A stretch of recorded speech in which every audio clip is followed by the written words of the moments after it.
당신은 왜 어떤 사람들은 즉시 치유를 받는 반면 어떤 사람들은 수년 동안 기도해도 아무 변화가 없는지 궁금했던 적이 있나요?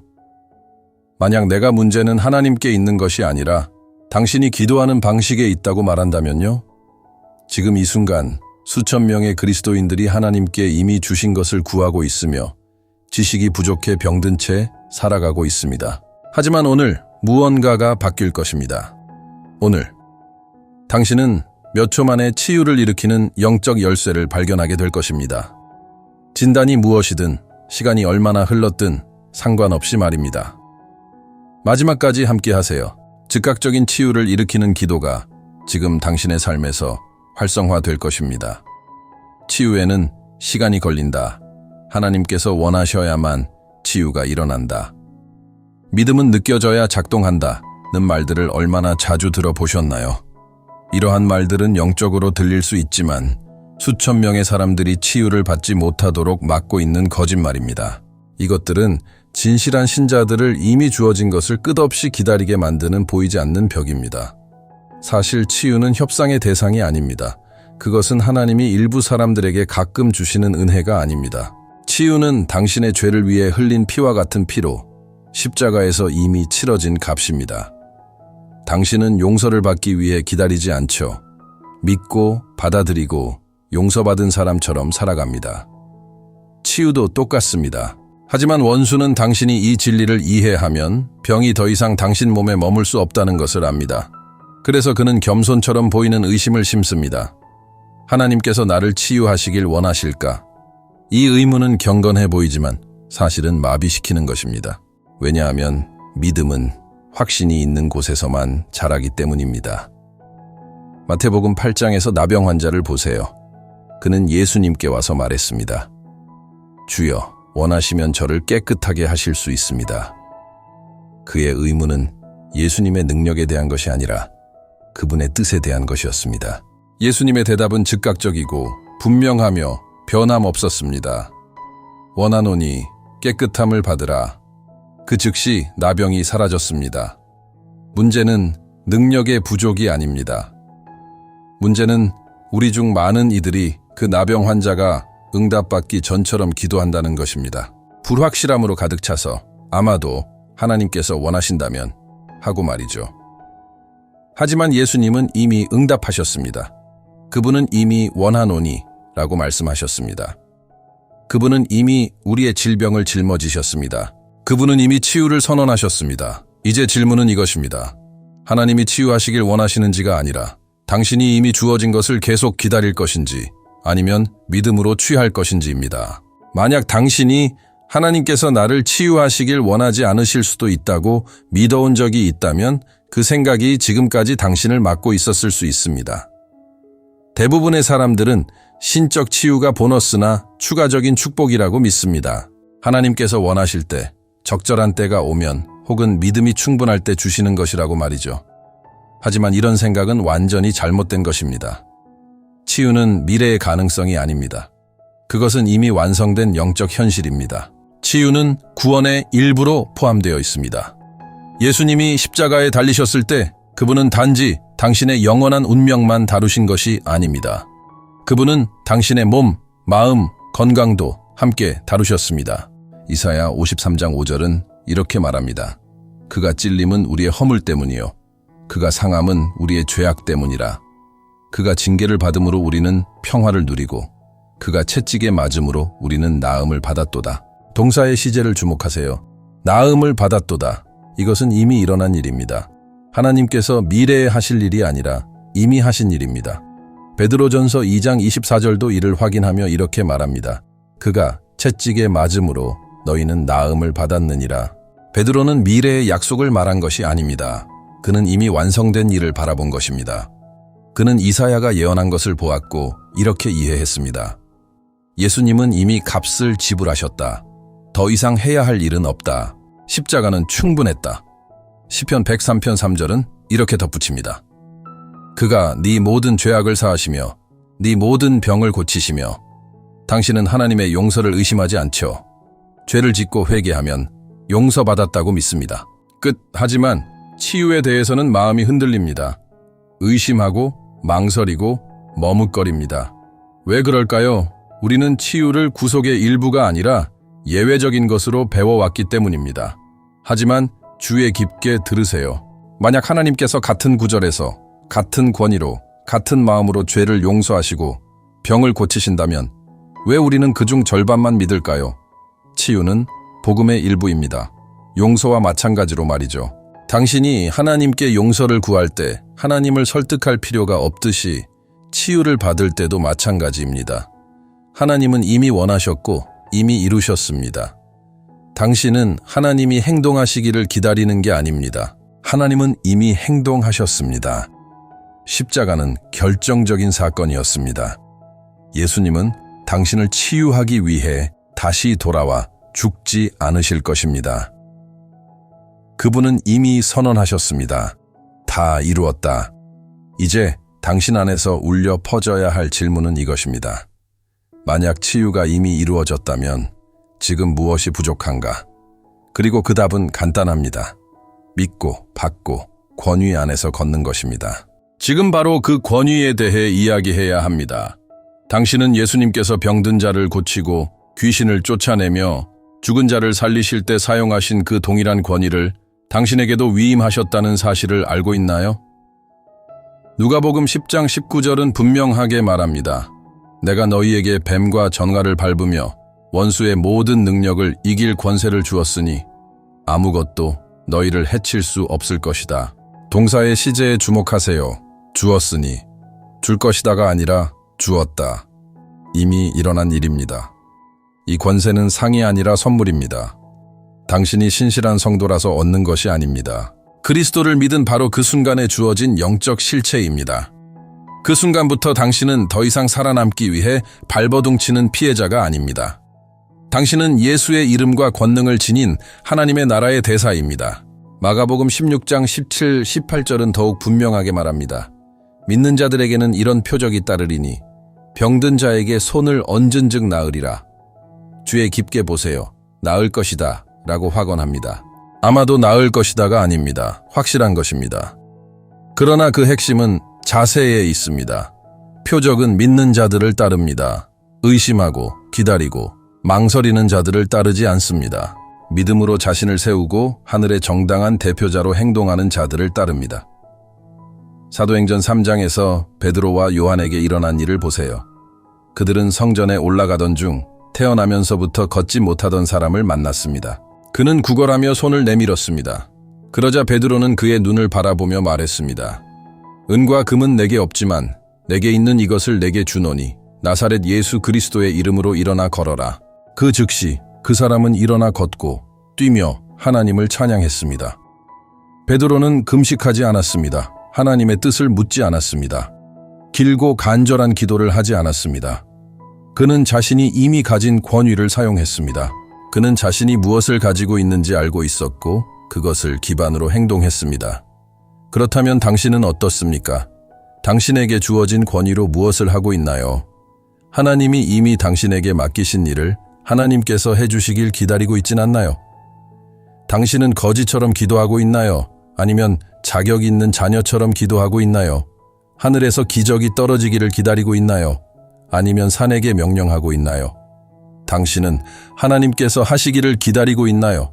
아니면 이미 주어진 권위를 사용하고 있나요? 많은 사람들은 믿음을 감정과 혼동합니다. 무언가를 느껴야만 치유되었다고 믿으려 합니다. 하지만 성경적 믿음은 느낌에 의존하지 않습니다. 그것은 믿는 것에 따라 행동합니다. 당신이 무언가를 느낄 때까지 기다리고 있다면 당신은 믿음으로 행동하는 것이 아니라 보는 것으로 행동하는 것입니다. 그러나 성경은 말합니다. 의인은 믿음으로 살리라. 보는 것으로도 느끼는 것으로도 아닙니다. 마가복음 11장 24절에서 예수님은 이렇게 말씀하셨습니다. 무엇이든지 기도하고 구하는 것은 받은 줄로 믿어라. 그리하면 너희에게 그대로 되리라. 이 표현을 주목하세요. 예수님은 일어난 후에 믿어라 라고 하지 않으셨습니다. 이미 받은 줄로 믿어라 라고 하셨습니다. 그리고 나서 결과를 보게 될 것이라고 하셨습니다. 진짜 믿음은 증거 이전에 자리를 잡습니다. 믿음은 말하고 움직이고 선언합니다. 증상이 여전히 크게 외치고 있을 때에도 말이죠. 히브리서 11장 1절은 이렇게 말하며 이 진리를 다시 한번 강조합니다. 믿음은 바라는 것들의 실상이요 보이지 않는 것들의 증거니. 믿음은 보기 전에 갖는 확신입니다. 육안으로 보이는 증거 없이 갖는 증명입니다. 아직 고통이 남아있을 때도 치유받은 자처럼 행동하는 것입니다. 의사가 희망이 없다고 말했을 때도 침대에서 일어나는 것입니다. 검사 결과가 반대되더라도 치유를 선포하는 것입니다. 혈루증을 앓던 여인을 생각해 보세요. 12년간의 고통, 12년간의 실패한 치료, 의사들, 쏟아부은 재산. 하지만 어느 날 그녀는 예수님에 대한 이야기를 들었습니다. 그리고 그녀 안에서 무언가가 깨어났습니다. 그녀는 예수님이 자신을 부르실 때까지 기다리지 않았습니다. 허락을 구하지도 않았습니다. 그녀는 결단했습니다. 마음속으로 말했습니다. 내가 그분의 옷자락만 만져도 낫게 될 것이다. 그래서 그녀는 군중 사이를 기어가 예수님을 만졌고 그 즉시 치유되었습니다. 예수님은 걸음을 멈추시고 말씀하셨습니다. 누군가 나에게 손을 대었다. 나에게서 능력이 나간 것을 느꼈다. 그리고 그녀를 찾으셨을 때 이렇게 말씀하지 않으셨습니다. 내 능력이 너를 고쳤다. 그분은 이렇게 말씀하셨습니다. 내 믿음이 너를 구원하였다. 그녀의 믿음은 행동으로 표현되었습니다. 그녀는 움직였습니다. 그리고 그 태도가 기적을 활성화시킨 것입니다. 또 다른 예는 누가복음 17장에 나오는 10명의 나병 환자들입니다. 그들은 예수님께 불쌍히 여겨달라고 외쳤습니다. 예수님은 그들을 위해 기도하지 않으셨고 손을 얹지도 않으셨습니다. 단지 이렇게 말씀하셨습니다. 가서 제사장들에게 너희 몸을 보이라. 율법에 따르면 나병이 나았다는 것을 선언할 수 있는 사람은 제사장뿐이었습니다. 하지만 예수님이 그들에게 말씀하셨을 때 그들은 여전히 나병 환자였습니다. 그럼에도 불구하고 그들은 순종했습니다. 그리고 성경은 이렇게 말합니다. 그들이 가는 도중에 깨끗함을 받았다. 즉, 치유는 예수님의 말씀이 떨어질 때 일어난 것이 아닙니다. 그들이 움직이기 시작했을 때 치유가 나타났습니다. 그들의 믿음은 보기 전에 순종하는 것이었습니다. 그리고 그들이 행동할 때 기적은 현실이 되었습니다. 행동하지 않는 믿음은 치유하지 못합니다. 만약 당신이 믿는다고 말하지만 그 믿음에 따라 행동하지 않는다면 당신의 믿음은 멈춰 있고 죽어 있으며 아무런 효력을 발휘하지 못합니다. 믿음은 긍정적인 생각이 아닙니다. 믿음은 내면의 확신이 외적인 행동으로 이어지는 것입니다. 그래서 야고보는 말합니다. 행함이 없는 믿음은 죽은 것이다. 왜냐하면 말로만 하는 믿음, 행동하지 않는 믿음은 아무것도 변화시키지 못하기 때문입니다. 이제 당신이 이 진리를 실제로 보는 시간이 왔습니다. 왜냐하면 우리가 지금 나누고 있는 내용은 이론이 아니라 삶을 변화시키는 실제적인 현실이기 때문입니다. 첫 번째 이야기는 뇌종양 진단을 받은 한 여성의 이야기입니다. 의사들은 수술이 불가능하다고 했고 몇 달밖에 살 수 없다고 말했습니다. 하지만 그녀는 하나님의 말씀을 알고 있었습니다. 그녀는 그 진단을 최종 판결로 받아들이지 않았습니다. 그녀는 매일 이렇게 선포하기 시작했습니다. 예수님의 채찍에 의해 나는 이미 나았도다. 이 종양은 내 몸에 있을 권리가 없다. 내 뇌는 주님의 것이다. 그녀는 거울을 보며 말했습니다. 너는 지금 건강한 여인을 보고 있다. 고통이 있어도 검사 결과가 두려워도 그녀는 물러서지 않았습니다. 3달 후 그녀는 병원에 다시 갔습니다. 검사 결과는 불가능을 보여주었습니다. 종양이 완전히 사라졌습니다. 의사는 설명하지 못했지만 그녀는 알았습니다. 그것은 보기도 전에 행동하는 믿음의 능력이었습니다. 두 번째 이야기는 심장이 25%밖에 기능하지 않던 한 남성의 이야기입니다. 의사들은 그가 이식 없이는 1년을 넘기기 어려울 것이라고 말했습니다. 하지만 그는 한 가지 강력한 계시를 받았습니다. 예수님께서 죄를 대신 짊어지신 것처럼 질병도 이미 짊어지셨다는 것이었습니다. 그는 기도하는 방식을 바꾸기 시작했습니다. 간구하는 대신 감사하기 시작했습니다. 가슴에 손을 얹고 말했습니다. 심장아, 예수님의 이름으로 회복될지어다. 심장 기능아 정상으로 돌아올지어다.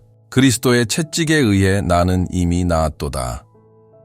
어느 날 밤 그는 가슴에서 전기 충격 같은 느낌을 받았습니다. 고통은 없었지만 강한 힘이 있었습니다. 다음 날 그는 에너지로 가득 차 일어났습니다. 계단을 올라가고 멀리 걸을 수 있었습니다. 심장 전문의를 찾았을 때 검사 결과는 놀라웠습니다.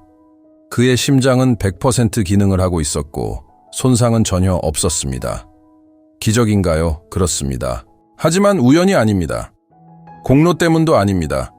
믿고 선포하고 행동한 결과였습니다. 이 간증들은 예외적인 사례가 아닙니다. 이들은 하나님의 말씀이 실제로 역사한다는 살아있는 증거입니다. 그리고 그 말씀은 당신에게도 동일하게 작동할 것입니다. 당신은 지금 무엇을 기다리고 있습니까? 이미 치유된 사람처럼 믿기 시작할 때가 바로 지금입니다. 이제는 당신의 차례입니다. 당신의 몸 중 치유가 필요한 부위에 손을 얹으세요. 감정적이거나 정신적인 문제라면 머리에 손을 얹으세요. 내부적인 문제라면 믿음으로 그 부위를 가리키기만 하세요. 진단이 무엇이든 상관없습니다. 얼마나 오랫동안 이 문제와 싸워왔는지도 중요하지 않습니다. 지금이 바로 당신이 믿음으로 자리 잡을 순간입니다. 지금이 바로 믿음을 권위 있게 선포할 시간입니다. 우리 함께 기도합시다. 하지만 간절히 구걸하는 마음이 아니라 이미 받은 자로서 기도합시다. 모든 이름 위에 뛰어난 이름, 예수의 이름으로 하나님의 자녀답게 선포합시다. 믿음과 권위를 가지고 따라 선포하세요. 주 예수님, 저는 믿습니다. 십자가에서 당신은 제 죄만이 아니라 저의 고통과 질병도 함께 짊어지셨습니다. 당신의 채찍에 의해 저는 이미 나았습니다. 언젠가 치유받을 것이 아니라 저는 이미 나았습니다. 지금 이 순간 믿음으로 저의 치유를 취합니다. 질병, 고통, 염증, 바이러스, 부정적인 진단, 지금 너에게 명령한다. 예수님의 이름으로 내 몸에서 떠나라. 너는 더 이상 내 안에 머물 권리가 없다. 내 몸은 성령의 전이다. 성령이 거하시는 곳에 질병은 머물 수 없다. 지금 이 순간 제거될지어다. 내 몸의 기능들아 정상으로 돌아올지어다. 장기들이여 회복될지어다. 세포들이여 새롭게 될지어다. 예수 그리스도의 이름으로 나는 선포한다. 나는 치유되었다. 이제 무엇인가 느껴질 때까지 기다리지 마세요. 바로 행동을 시작하세요. 통증이 있었던 부위를 움직여 보세요. 할 수 없었던 행동을 지금 시도해 보세요. 잘 됐는지 확인하기 위해서가 아니라 이미 이루어졌다고 믿기 때문입니다. 믿음은 시험하지 않습니다. 믿음은 실제인 것처럼 행동합니다. 왜냐하면 실제이기 때문입니다. 움직이면서 감사하세요. 말하십시오. 주님, 저의 치유를 감사드립니다. 저는 받았습니다. 저는 취했습니다. 저는 물러서지 않습니다. 기적은 이루어졌습니다. 예수님의 이름으로. 이제 주의하세요. 방금 드린 기도는 시작일 뿐입니다. 하지만 그 이후 당신의 태도가 이 치유를 지속시킬지 무너뜨릴지를 결정할 것입니다. 잠언 18장 21절은 이렇게 말합니다. 죽고 사는 것이 혀의 권세에 달려있다. 이것은 기도 이후에 당신이 말하는 말이 지금 시작된 기적을 유지할 수도 무너뜨릴 수도 있다는 뜻입니다. 만약 당신이 치유를 위해 기도하고 나서 잘 되면 좋겠네요. 아직도 아파요. 좀 나아지려나 봐요. 같은 말을 한다면 그 말들은 당신의 믿음을 약하게 만듭니다. 하지만 당신이 증상이 여전할지라도 예수님의 채찍에 의해 나는 나았다 라고 선포한다면 당신의 입술이 하늘과 일치하게 되는 것입니다. 그리고 당신의 말이 하나님의 진리와 일치할 때 기적은 계속해서 일어납니다. 믿음은 기도로 시작되지만 날마다의 선포로 강화됩니다. 당신은 치유받은 사람처럼 말해야 합니다. 치유받은 사람처럼 걸어야 합니다. 치유받은 사람처럼 생각해야 합니다. 치유는 당신의 몸에서 나타나기 전에 당신의 입에서 먼저 나와야 합니다. 그러니 이제 당신에게 실질적인 지침을 드립니다. 지금 이 순간 치유에 관한 성경 말씀 3구절을 적어보세요. 예를 들면 다음과 같습니다. 이사야 53장 5절. 그가 채찍에 맞음으로 우리는 나음을 받았도다.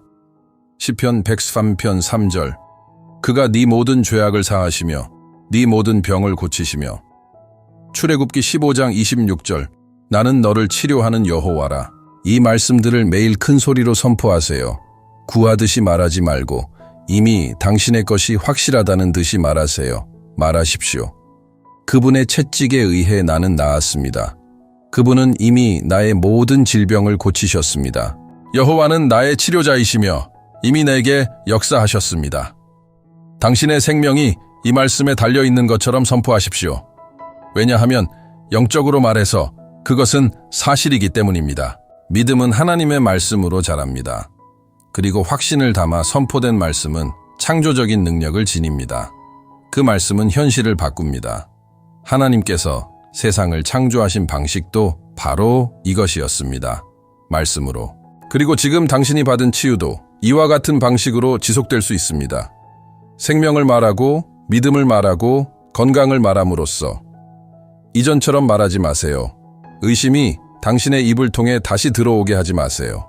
당신의 말이 하나님의 말씀과 일치하도록 하세요. 증상과 일치하지 말고요. 왜냐하면 당신의 입이 질병과 동의하길 거부하고 오직 하나님의 말씀만을 선포하기 시작할 때 하늘 전체가 그 말씀을 당신의 몸 안에서 이루기 위해 움직이기 때문입니다. 당신은 지금 믿음의 강력한 한 걸음을 내딛었습니다. 그리고 이 글을 여기까지 읽은 것은 당신 안에 이미 무언가가 알고 있기 때문입니다. 하나님은 멀리 계시거나 무관심하거나 아무 일도 하지 않으시는 분이 아니라는 사실을요. 그분은 이미 일하셨습니다. 치유는 당신이 쟁취해야 할 무언가가 아닙니다. 그것은 예수님의 피로 십자가에서 이미 전달된 영적 현실입니다. 그리고 지금 하나님께서 당신에게 기대하시는 것은 단 하나입니다. 믿고 받고 그 진리를 살아있는 믿음과 살아있는 말로 유지하는 것입니다. 오늘 당신은 단순히 기도만 한 것이 아닙니다. 당신은 자리를 잡았습니다. 당신은 권위를 가지고 말했습니다. 당신은 믿음대로 행동했습니다. 그리고 바로 이 지점에서 기적은 나타납니다. 믿음이 행동을 만날 때, 마음으로 믿고 입으로 말할 때 하늘은 움직입니다. 하나님은 기다리는 믿음이 아니라 행동으로 나타나는 믿음을 귀히 여기시고 그 믿음을 통해 자신의 뜻을 이루십니다. 이제 책임은 당신의 손에 달려 있습니다. 기적은 이미 활성화되었습니다. 그러나 그것은 매일매일 양육되어야 합니다. 어떻게요? 당신의 말로, 당신의 생각으로, 당신이 도전 앞에 취하는 자세로 말입니다. 질병은 다시 소리치려 할 것입니다. 증상은 다시 돌아오려 할 수도 있습니다. 그러나 당신은 더 이상 물러서는 사람이 아닙니다. 당신은 진리를 아는 사람입니다. 그리고 그 진리가 당신을 자유롭게 했습니다. 이것을 기억하세요. 치유는 은혜로 주어졌습니다. 믿음으로 활성화되었습니다. 그리고 선포함으로 유지됩니다. 당신의 입은 이제 생명의 도구가 될 것입니다.